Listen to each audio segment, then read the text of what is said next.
Nampak gayanya Pro2 pada kali ini memang nak lahirkan sebuah Pro2 Asia yang lebih upmarket dan juga lebih global. Nak tahu lebih lanjut? Jom kita layan video ni. Sebelum tu jangan lupa tekan button subscribe, tanda korang sokong channel ni. Tak lama lagi Pro2 Asia akan dilancarkan secara rasmi pada 14 Februari tahun ini. Tak lama lagi, next week je.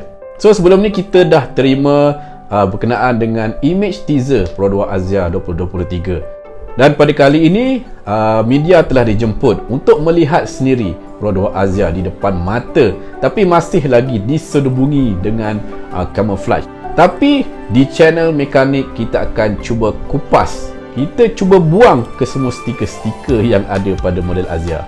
So this is it guys, inilah dia Pro2 Asia 2023 second generation.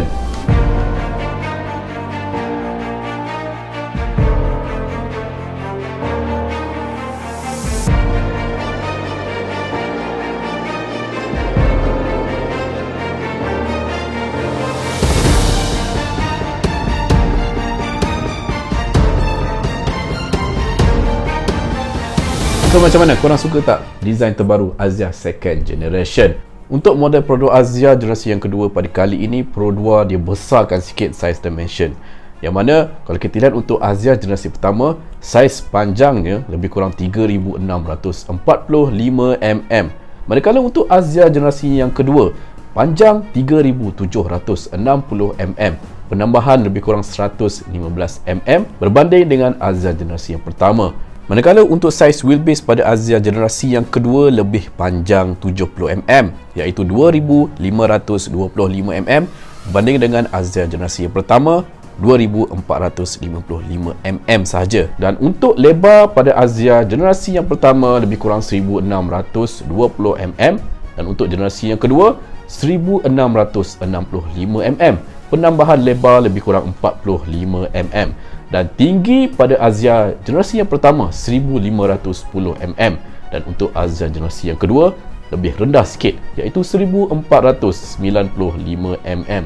Dan untuk reka bentuk pula, kalau kita lihat reka bentuknya nampak lebih bersegi dan lebih boxy berbanding dengan Asia first generation, terutama sekali pada bahagian headlamp. Dia lebih bersegi dan juga pada bahagian bumper pun desainnya lebih bersegi dan terdapat jalur-jalur garisan yang lebih tajam.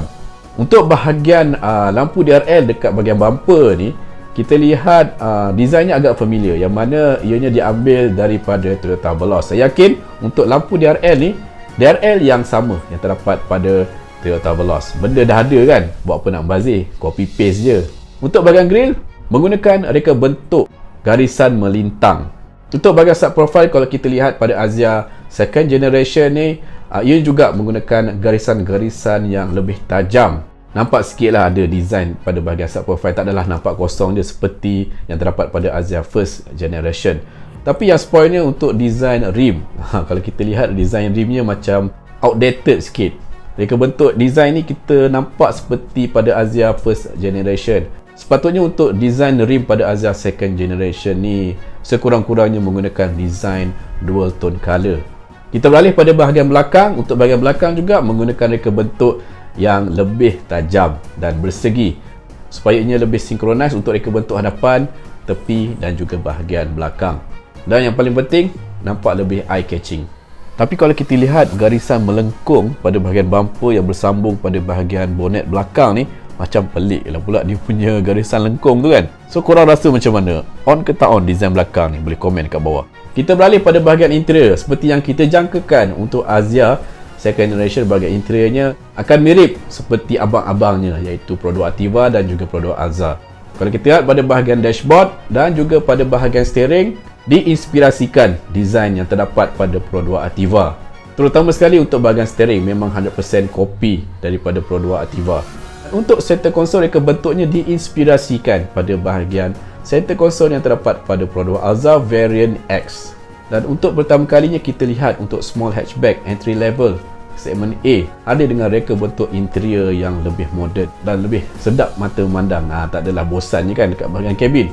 Untuk Asia second generation hadir dengan 9 inci infotainment system yang mana kita tak dapat pastikan hadir ke tak dengan Apple CarPlay maupun Android Auto.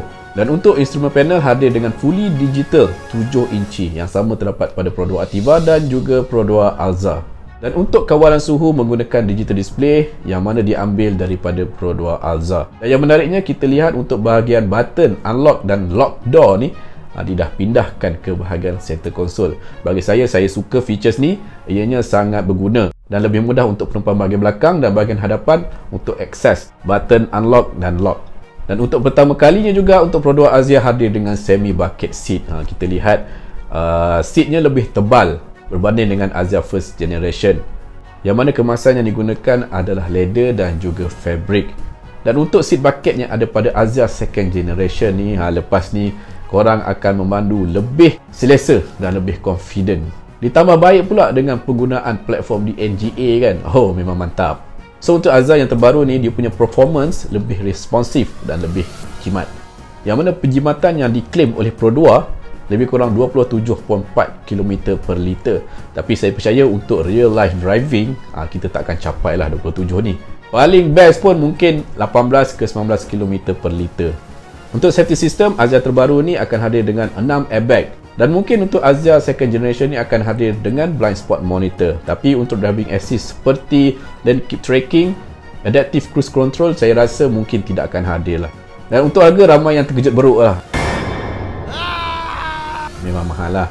Untuk Alza yang terbaru ni, variant G dah naik harga sehingga 38,600.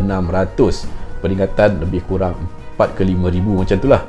Dan untuk variant X 40,000, variant SE 44,000 dan variant Advance 49,500.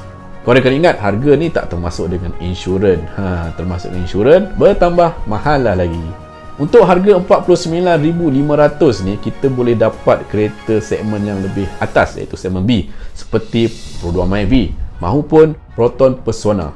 Tapi seperti yang kita tahu, untuk kereta segmen A, B ni dia punya audiensnya berlainan lah. Oh, cop. Korang perlu tahu untuk Alza second generation, ianya mempunyai handling yang lebih baik berbanding dengan Myvi. Dah guna platform di NGA mah. Buat masa ni, Alza is the best handling untuk kereta Pro 2 sebelum hadirnya Pro 2 Myvi generasi terbaru yang menggunakan platform di NGA. So, apa pendapat korang berkenaan dengan Alza second generation ni? Adakah korang masih lagi on ataupun tak on? Tapi korang terpaksa lah move on. Terimalah hakikat yang sebenarnya. Yang paling penting untuk Alza second generation ni, saya pasti yakin akan bersepah juga atas jalan raya. Itu saja video pada kali ini. Sebelum tu jangan lupa tekan button like, komen, share dan subscribe channel Mekanik. Terima kasih.